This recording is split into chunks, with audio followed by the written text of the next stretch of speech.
Welcome to the Namaste, and welcome to this evening's discourse discussion on the Bhagavad Gita. Tonight, I'd like to discuss the latter stanzas out of chapter 8, and these are very interesting. They're very obscure if we read them simply on the surface. But if we understand the deeper meaning, I find them very interesting stanzas. We're going to begin with chapter 8, number 23, right toward the end of the chapter. And Krishna is saying to Arjuna, "I will now declare to you, O best of the Bharatas, the two paths open to departing souls. The one, the way of the yogi, which leads to eternal freedom. The other, the way to rebirth. Fire, light, daytime, the bright half of the lunar month, the 6 months of the northern course of the sun. Pursuing this path at the time of death, the knowers of Brahman go to Brahman. Smoke, nighttime, the dark night of the lunar month, the 6 months of the southern course of the sun. Following this path at the time of death, one attains only the lunar light and so returns to earth. These two paths of exit from the body are eternal alternatives. The way of light leads to freedom, the way of darkness to rebirth." I'll stop there for a moment and let's discuss that first. And as I said, these are on first cursory reading, if we just were to read those and not understand the deeper symbolism of what's being said there, that'd be very difficult to understand. What does it have to do, firelight, daytime, the bright half of the lunar month? Well, what Krishna is saying here is that at the time of death, there is only two choices, you might say, and they're not really choices that we can make consciously at that time, but there are two paths that our spiritual development ordains for us to take. The one is the common one of common rebirth again and again. We go through lifetime after lifetime until finally the soul is able to free itself from that past karma, which compels the soul to reincarnate again in a body. And the second one is this path of moksha, toward liberation, in which the soul is free and no longer needs to be reborn into this human body to take birth again and again. That freedom that comes when one has attained that state of nirvikalpa samadhi and also has worked out all past karma. And so here what Krishna is doing is he is describing in symbolic terms, he's describing these two paths. One of the yogi who's free at that time of death, and the other of the person who's still bound and must return, rebirth after rebirth. And it's said, you could say this is referring to the pathway that at the time of death the soul takes. We learn through the study of these teachings that when the soul incarnates, we come into this body, we take rebirth again, drawn into this body by the past karma, and the soul enters the body. And as explained in previous discourses, Paramahansa Yogananda said that even when the physical body is formed, the physical body begins, the cells, the sperm and the ovum unite, and the body begins to be formed. The little embryo is formed. And it's said that Yogananda explained that the first thing in that embryo that begins to develop is the nervous system. And the first part of that nervous system that's developed, the nervous system of the brain, is that point of the medulla oblongata. It's from there that the body begins to take shape as the embryo. And that medulla is a very significant point of the physical body. It's part of the brain, yes, but that brainstem, the medulla, is also said in yoga terms to be not only the point from which the body develops, but it's said to be the seat. That seat of self-identity, that seat of that sense of I-ness. I am this body. This is who I am. In other words, it's said to be the seat of ego. This is at the base of the brain. And in astrology, in astrology, each of the chakras we learn is associated with a particular planet. And the planet, or you could say that the celestial body that's associated with the medulla oblongata is the moon. And correspondingly, the planet or the celestial body that's associated with the spiritual eye is said to be the sun. And so what we have here is we have in this reading, we have reference to the moon and we have reference to the sun. And Krishna starts out by talking about the qualities that are associated, you might say symbolic qualities that are associated with the yogi. When the yogi exits the body, it's said when at the time of death, it's said that the life force that has come down into the body at birth and at the formation of that physical body, that life force, and with its seat at the medulla oblongata, at the time of death, it reverses its course, and the life force leaves the physical body and exits out of the physical body in the person that's bound by their karma. They exit out through the medulla oblongata, the point at which that life force entered into the body. But for the yogi, he exits out through the spiritual eye. And it can be said that the spiritual path is entirely a process by which we transcend this identity of being associated and identified with the ego and having our seat of consciousness rooted at the medulla oblongata. It's said that the spiritual path is one is learning to transfer that sense of self from the medulla oblongata up to our sense of self is up here at the point between the eyebrows. The sun, you might say, the spiritual sun of the physical body. And at the time of death, the yogi is able to consciously exit the body in a conscious state out through the spiritual eye. Or you could say through the spiritual eye, for the fully liberated soul, there's a pathway that opens up out through that spiritual eye, penetrating the center of that spiritual eye, that white star that is said to be at the center of the spiritual eye, which is a channel up to the sahasrara, which they exit out the top of the head. So we penetrate, the yogi penetrates that spiritual eye. So what we do in the process of yoga is transfer a sense of identity from the back, this medulla oblongata, the moon, up to the sun. This is why we concentrate there when we meditate. And in symbology, you notice sometimes that Shiva is identified, liberated, fully liberated, of course, is a god in the yogis. So he's got a moon here at the point between the eyebrows. Now that seems to say that I'm contradicting what I just said about the medulla oblongata, but that's not so. What that means is, it symbolizes that in the fully liberated yogi, one has transferred his identity of self from here, the moon, transferred that moon from here up to the spiritual eye. And so these symbols here are in this reading. He begins by mentioning, which I'll go over them one by one. He talks about fire. Fire, of course, is reference to the cosmic energy within the body.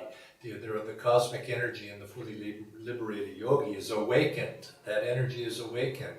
And then he says light. Well, of course, light is associated, one, with the spiritual eye. It's the light of the awakened spiritual eye. And fire and fire represents you could say the yajna, the sacrificial fire into which we have offered our very little self into that fire, into that cosmic energy. And that cosmic energy represented as light here at this point between the eyebrows. Isn't it interesting how in English language they talk about illumination, that reference to light. They talk about enlightenment. And it's always associated, light is associated with expansion. It's in the beginning there was light, in the creation, as it says in the Bible. there was a great light of God. And so it is that this is one of the experiential realities that we too can experience. When we learn to meditate, when we learn to go deep, we begin to see that light becomes awakened here at the point between the eyebrows, and we can begin to actually see that spiritual eye that is being spoken of. We begin to see that blue field surrounded by a yellow golden ring of light, and in the very center, if our consciousness is very still and very deep, by grace, we begin to see that white pointed star. No matter what our ethnicity, background, culture, this is a universal principle of how we as human beings are made. So he talks about fire, light, daytime. The daytime, as opposed to, of course, nighttime. Daytime is that time of day, that time when the light is shining and we are being bathed by that illumination. It's also, daytime is that time when we are awake in superconsciousness. We, of course, in day-to-day life, we're awake during the daytime. So here it's that yogi who is awake in superconsciousness, who's in the light and is offered his little self into the fire of cosmic energy, of the cosmic fire, and the bright half of the lunar month. Now this is an interesting, the bright half of the lunar month. What is being talked about there? Versus, you could say, the dark half of the lunar month. Well, as I mentioned, the moon represents the ego. It's that time, you could say that the ego has to be it's the bright side of the ego. The ego itself must be in the light, because it's the ego that is the tool by which we become aware and act of the potential of where we need to go. And it's the ego that comes to the realization that it's God alone that what we must strive for. Yes, we want to transcend the ego, but before we can transcend the ego has to awaken to its higher potential. It's a tool, and that tool must be purified in order to aspire to the light, in order to aspire to offer itself to be a sacrifice into the light, into the sacrifice of the divine fire. So it's the bright half of the ego's aspiration, that half of that will that has been awakened to give itself up to God. And then it says, the 6 months of the northern course of the sun. Now you hear this in the stories, of course, in the Mahabharata, the wishing to die in a certain half of the year in the 6 months of the northern course of the sun. Of course, that would mean the northern course would be from the winter solstice up until the summer solstice, when physically, outwardly, when the sun is actually rising up, as you could say, the descending half of the year. Well, in this case, it's what is rising. What is right? The sun is rising. The energy, the life force is rising. The fire is rising. The light is rising. And this is a direct reference to the upward upliftment of our life force within us up into the sun of the spiritual eye. And of course, this is referring, in the yogic sense, this is referring to the Kundalini. The Kundalini is the rising Kundalini, the rising energy that's going to be offered up into, sacrifice into the sun. This is the process of the awakening of the yogi. And of course, the opposite of that is the downward flow, that when the sun is, you could say, descending, when that light is descending. And so the yogi is in the uplifted, the movement of life force up. Now inwardly, of course, when we practice, when we meditate, the process is one of learning to interiorize that life force and then lift up that life force through the various chakras up to the spiritual eye, passing it through the medulla and up into the spiritual eye. And as that takes place, we actually physically do see a light here shining in the spiritual eye. And Swamiji, in his discourse, if you want to, or his commentary, if you wish to read it, goes into the various colors, you might say, that we see as that light begins to rise. Each of the chakras has its own particular color that we see here at the point between the eyebrows. We begin to see the yellow and of the Muladhara. We begin to see the red or the white of the Sahasrara, the red of the Manipur, the blue here of the Anahat chakra, and then a smoky color with sparkles here at the throat, and fully the spiritual eye itself, which is associated with the medulla and also with the point between the eyebrows, the negative and positive poles of the Agya chakra. Now, when I mention those colors, you might say, well, that's not how I saw the chart down at my local meditation center, because often you'll see these charts of the chakras with various colors, and those charts tend to be associated with the rainbow, you might say, and there's some logic to it, because they usually show the Muladhara is more in the reddish color, and up here the violet or blue colors, and there's a certain rainbow direction to that, because blue is associated with meditation, and red, of course, with materialism. But I like the way that Swami Kriyananda phrased it when he was explaining. He says, well, that's not to be taken literally, it's more poetic. And I think that's a nice way to say it. It's a poetic expression of the colors. But Paramahansa Yogananda said that when you actually experience these, you experience them as I described them. And this is true. You'll begin to find that you'll begin to have experiences at times when you go into a very deep state of meditation. It comes alive, a very vibrant color will appear there, absorbing you totally in your conscious, in the consciousness, and you'll absorb yourself in that. And so this is something that is a grace, you could say, because those are manifestations of the Om vibration itself. So this, the bright half of the 6 months of the northern course of the sun, pursuing this path at the time of death, the knowers of Brahman go to Brahman. Now, following that, of course, Krishna then elucidates the negative qualities. You might say the opposite qualities. He starts with saying smoke. You could say that that's a little bit, you have fire, but then you have smoke. What does smoke do? Smoke obscures. It hides. It's something you can't see. You can't even see the fire. It's a smoky fire. And so you see smoke obscures. It's like ignorance itself. It's associated. When you have smoke, nighttime. He says that time, of course, when we're asleep at night, but in this sense, we're speaking spiritually. When we're spiritually asleep, or you could say, any time that we're not in superconscious awareness. And so whether even in our conscious state now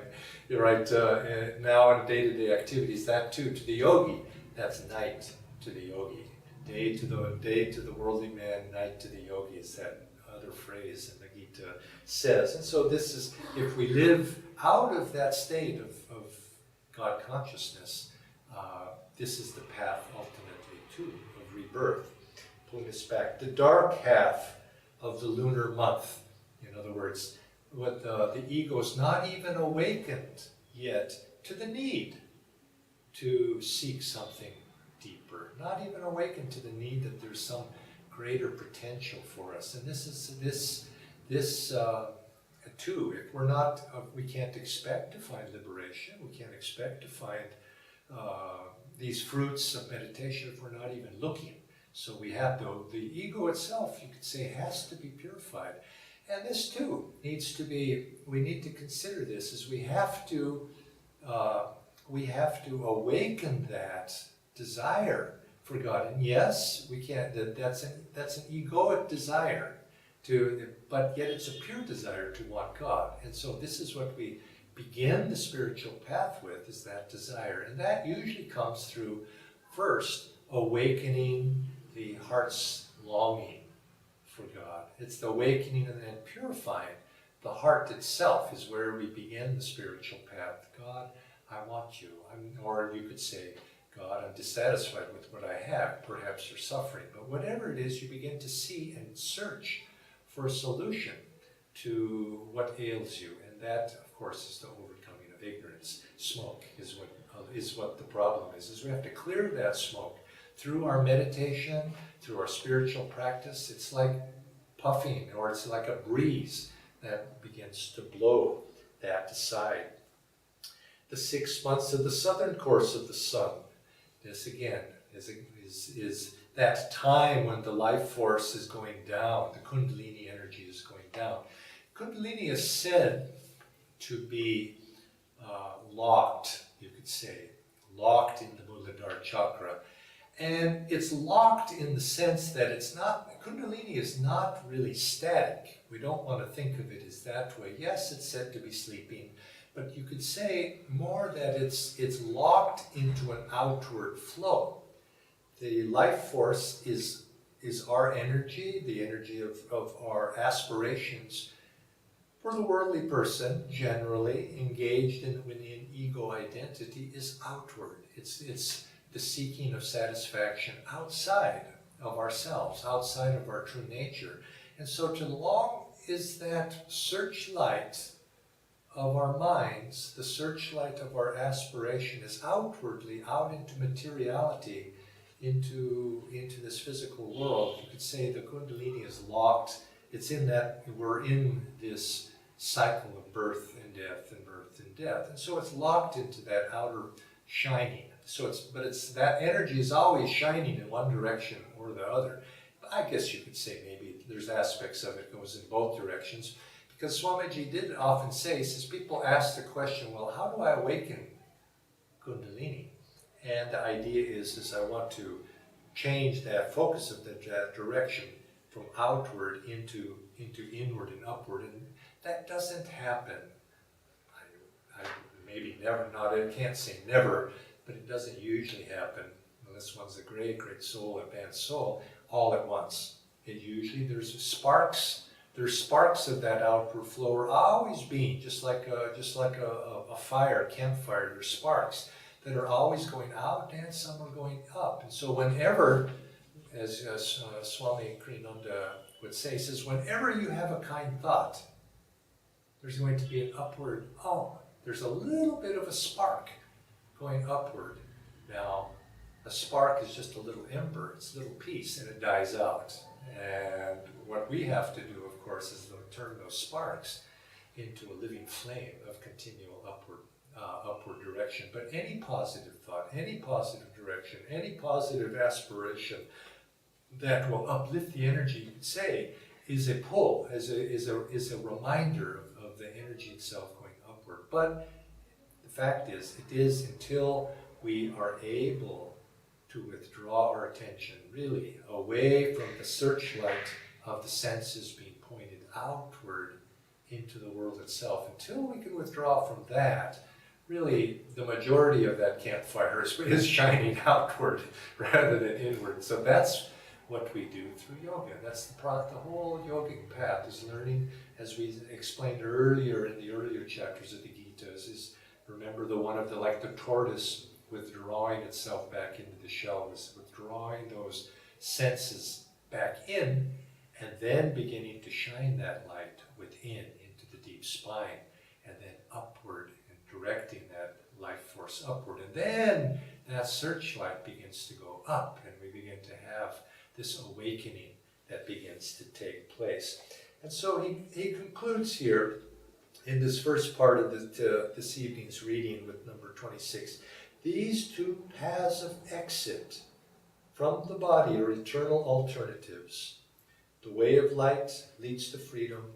The way of darkness to rebirth. There's that story that Paramahansa Yogananda told of Sister Gyanamata when she died. She was a great soul. She was a great liberated soul.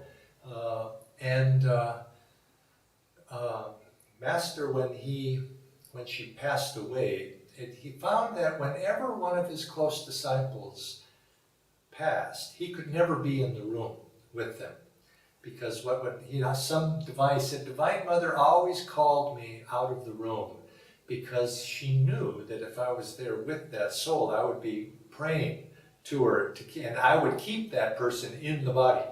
And so it was with Sister Gyanamata, who in her latter years was extremely racked with ill health and bodily ailments, and her time to leave had been much earlier, but Master had prayed to Divine Mother to keep Sister, as he called her, in the body, because she was to work out all of her final karma so that she would be liberated. He prayed on her behalf, and so it was. But then when the time came, it was time for her to go. He had to internally, you might say, release Sister, and so but he couldn't do that at the same time. Being in his human side, you could say, of his affection for her would have kept her there. So this was the case often that when close ones died. So he knew that Sister was going, and so he went to Sister and he told her. He says, "Is there anything at all that you still desire? I will grant whatever wish that you have." And she said, "No, more and better." More and better was the only thing that she wanted. More, of her life, more and better. Not more length of time, but all of it, what she was able to do to serve. She wanted to be able to serve more and better. So Master left. He had his driver come, and they went for a drive out, anywhere. Just had his driver go anywhere. And then finally he knew inwardly that Sister had passed. And he says, "Okay, now we can go back." And so the driver then brought him back to the ashram, and he went up to Sister's room, and yes, she had passed, and the nuns there were surrounding her bed, and he went up to her and he said, "No, I want you to notice something." And what he did is he took his hand and he put it on the top of Sister's head, and had each of the disciples do that as well, as to feel here at the top of the head. And it was hot. And he says, "No, that's the sign that's where that life force, when she left, it exited out of the top of the head. And that's the sign of a liberated soul." And so Sister was free. And that's a nice story. It's a very nice story. So for each of us, too, this is our goal, is to be able to, at those last time of our life, to be able to have the ability to consciously be able to exit. Through our own will, be able to exit. But of course, this doesn't happen unless we practice that. And this is why we need to be able to learn to withdraw and turn off the life force within the physical body, so that we might soar up into superconsciousness. And as St. Paul said in the Bible, "Verily, verily, I die daily," meaning that he physically, in a sense, went beyond the body, was able to drop the body day by day, and then aspire up into the super conscious realms. So the chapter ends with a few more stanzas, which I'd like to read and conclude with. He says, number 27. He says, "No true yogi, understanding these two alternative paths, is ever deluded into following the downward way. Therefore, O Arjuna, keep yourself firmly at all times in the state of yoga." In other words, once you know, as just very simply as Master would say, once you know good cheese, you won't want bad cheese anymore. Don't worry, you're not going to have a mistake. Oh, maybe it's this, maybe it's that. You'll know. And you'll find this, and people will often wonder when they're meditating, even just on a day-to-day level. People sometimes say, "Oh, I was meditating and they had this experience and that."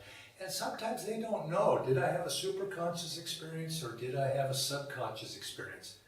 Well, if you are asking that question, probably you didn't have the highest state of consciousness. Because when that high state of consciousness, like just as now, if you're awake, I hope, you know that you're not in the sleep state. You're in the wakeful state. You don't have to ask yourself. Now, of course, when you're dreaming, you don't know sometimes if you're dreaming or if you're waking. You don't know if you're in the higher state. But if you're in the higher state, you know that you're not in the lower state. And it's the same thing with the superconscious state. If you're in the state where you don't know if you're in one or the other, probably you're not. But because when you're in that higher state, there's no doubt. The yogi knows. He who knows, he knows. So he who knows the hidden secret of these two paths goes beyond any merits gain from the study of scriptures or from the formal practice of yajna, austerities, or gifts or charity, that yogi attains his self, his supreme origin. So consequently, one transcends all religious rites, all religious practices. You could say religion itself, it's not a deprecation of religion by Krishna saying that, but religion is a tool to take us to what our true home really is. It's not the goal in and of itself, the religious practices. As you could say, what need is there for a well when the whole countryside is in flood? You don't need that anymore. You transcend it. But don't fool yourself. Don't fool yourself, because as long as we're moving on the path to those things, all of these are aids to be able to help us to get there. But as also as who was it that said that it's good to be born in a religion, but it's a misfortune to die in one. In other words, we want to be able to transcend our religious practice, transcend the outward in order to be able to attain the inward. And thus ends the 8th chapter, called Union with the Absolute Spirit of the Upanishad of the Holy Bhagavad Gita, in the dialogue between Sri Krishna and Arjuna, discussing yoga and the science of realization. And here we have, what should we do to raise Kundalini? Rajendra, that's a whole topic in itself. And why don't you send me an email, jaya@anandaindia.org, or I'll get your email and we can have a conversation about that. Because I'd have to talk, and it's at the very end, that would be a very long conversation. But let me just say a few things. How to raise the Kundalini. Go back from the very simple answer that I said. People think to answer that question by how am I going to get a hold of that Kundalini, and how am I going to raise it up? Or, well, the whole of yoga practice does that. Everything that we've been talking about up to now is exactly that process through the practice of yoga, is to transcend, bringing the ego to not to destroying it or minimizing it, but uplifting it, transcending it, offering the ego into the light, into the fire, the divine fire, bringing that up to the point between the eyebrows. Everything that's associated with coming from ego to the point between the eyebrows is going to uplift that ego, uplift that Kundalini. And I'd like to suggest this. Instead of thinking of raising the Kundalini, which implies a certain amount of will, doesn't that? When I'm going to raise the Kundalini, who is raising that Kundalini? I. And as long as you're embodied in that sense of I am raising, you're going to be directing energy up to the medulla oblongata. Now, what happens is, if you can direct some energy up into the medulla oblongata, and your ability through yoga practice, through meditations, through spiritual practice is strong enough to transmute that and send it from the ego up into the spiritual eye, all is good. But when people use that I very strongly, they tend to send more energy, or you might say more power up to the ego than they are able and capable of transcending up into the spiritual eye. So the secret here is that sense of I needs to be transmuted from ego I into the divine I. And the way we begin that is for the beginner, and believe me, we are all beginners here, is to begin by purifying the qualities of the heart. This is where it all begins. This is what Sri Yukteswar teaches, what our teachings teach, is you begin by purifying the heart. And you combine the process of purification of the heart in many different ways, which I could take all evening talking about. But we begin with that, combine that with divine aspiration, and combine that with proper yoga practices that helps us withdraw that life force from the senses into the deep spine. You're not going to be able to direct that life force upward until you first have control of it, until you first harnessed it, until you first reversed its direction and drawn it back in to deep inner spine and then uplifted it. Now, that's a deeper practices of yoga, but in the meantime, purify the heart, devotion, act rightly in this world. And begin to meditate. Begin to meditate and keep your attention here as much as you can. Draw it up to the spiritual eye and create a magnet here. So we're not going to force Kundalini up. We're going to draw it up. And in this tradition of the masters, Babaji, Lirimashai, Shri Yukteswar, Paramahansa Yogananda, I'd have to say, if you want to raise Kundalini in the right way, practice Kriya Yoga. Practice Kriya Yoga. And I'll say it a third time, practice Kriya Yoga. So let's come back to this a little bit. And if you do care to write to me, please do, and we can have a discussion by email. Many blessings to you, and let's come back again next week.